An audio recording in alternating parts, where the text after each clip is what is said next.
Una, mga taga-Korinto, Kabanata 11. Maging tagatulad kayo sa akin, na gaya ko naman kay Kristo. Kayo'y aking pinupuri nga, na sa lahat ng mga bagay ay naalaala ninyo ako, at iniingatan ninyong matibay ang mga turo na gaya ng ibinigay ko sa inyo. Datapwat, ibig ko na inyong maalaman na ang pangulo ng bawat lalaki ay si Kristo, at ang pangulo ng babae ay ang lalaki, at ang pangulo ni Kristo ay ang Diyos. Ang bawat lalaking nananalangin o nanghuhula na may takip ang ulo ay niwawala ng puri ang kanyang ulo. Datapwat, ang bawat babaeng nananalangin o nanghuhula na walang lambong ang kanyang ulo, niwawala ng puri ang kanyang ulo, sapagkat gaya rin ng kung kanyang inahitan. Sapagkat kung ang babae ay walang lambong, ay pagupit naman. Ngunit kung kahiya-hiya sa babae ang pagupit o paahit, ay maglambong siya. Sapagkat katotohanan ang lalaki ay hindi dapat maglambong sa kanyang ulo. Palibhasa ay larawan siya at kaluwalhatian ng Diyos. Ngunit ang babae ay siyang kaluwalhatian ng lalaki. Sapagkat ang lalaki ay hindi sa babae, kundi ang babae ay sa lalaki.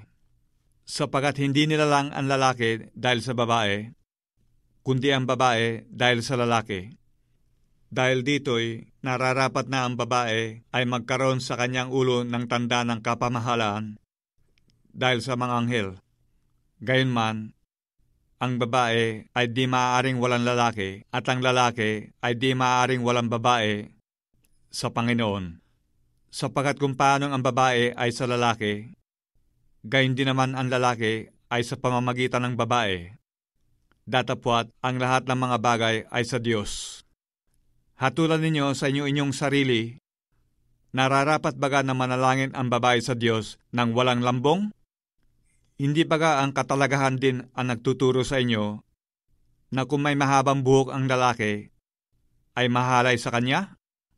Datapwat, kung ang babae ay may mahabang buhok, ay siyang kapurihan niya, sapagkat ang buhok sa kanya'y ibinigay na pantakip. Datapwat, kung tila mapagtunggali ang sinuman, walang gayong ugali kami, ni ang iglesia man ng Diyos. Datapwat, sa pagtatagubilin sa inyo nito, ay hindi ko kayo pinupuri, sapagkat kayo nang agkakatipon hindi sa lalong mabuti, kundi sa lalong masama. Sapagkat una-unay, nababalitaan ko na kung nangagkakatipong kayo sa iglesia, ay meron sa inyong mga pagkakabahabahagi, at may kaunting paniniwala ako. Sapagkat tunay na sa inyo'y meron mga hidwang pananampalataya, upang yaong mga napatunayan na ay mga hayag sa inyo. Kung kayo nga ay nangagkakatipon, ay hindi kayo maaaring magsikain ng hapunan ng Panginoon. Sapagkat sa inyong pagkain, ang bawat isa ay kumukuha ng kani-kanyang sariling hapunan na nagpapauna sa iba, at ang isa ay gutom, at ang iba'y lasing. Ano, wala ba kayong mga bahay na inyong makakanan at maiinuman? O niwawalang halaga ninyo ang iglesia ng Diyos, at hinihiya ninyo ang mga wala ng anuman? Anong aking sasabihin sa inyo? Kayo bagay aking pupurihin? Sa bagay na ito ay hindi ko kayo pinupuri, sapagkat tinanggap ko sa Panginoon ang ibinigay ko naman sa inyo. Nang Panginoong Hesus, nang gabing siya'y ipagkanulo, ay dumampot ng tinapay.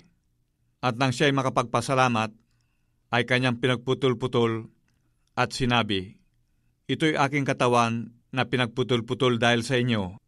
Gawin ninyo ito sa pag-aalaala sa akin." At gayon din naman hinawakan ng saro pagkatapos na makahapon, na sinasabi, "Ang sarong ito'y siyang bagong tipan sa aking dugo. Gawin ninyo ito sa tuwing kayo'y magsisiinom sa pag-aalaala sa akin.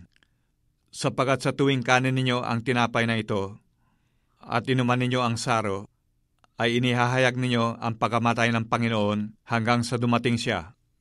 Kaya't ang sinumang kumain ng tinapay o uminom sa saro ng Panginoon na di nararapat, ay magkakasala sa katawan at dugo ng Panginoon. Datapwat, siyasatin ng tao ang kanyang sarili at saka kumain ng tinapay at uminom sa saro, sapagkat ang kumakain at umiinom ay kumakain at umiinom ng hatol sa kanyang sarili, kung hindi niya kinikilala ang katawan ng Panginoon. Dahil dito'y marami sa inyo ang mahihina at mga masasakitin, at hindi kakaunti ang nangatutulog. Datapwat, kung ating kilalanin ang ating sarili, ay hindi tayo hahatulan. Datapwat, kung tayo hinahatulan, ay pinarurusahan tayo ng Panginoon, upang huwag tayong mahatulang kasama ng sanglibutan. Dahil dito, mga kapatid ko, kung kayo'y mga sasalo-salo sa pagkain, ay mangaghintayan kayo. Kung ang sinuman ay magutom, kumain siya sa bahay, upang ang inyong pagsasalo-salo ay huwag maging sa paghatol, at ang iba ay aking aayusin pagparian ko.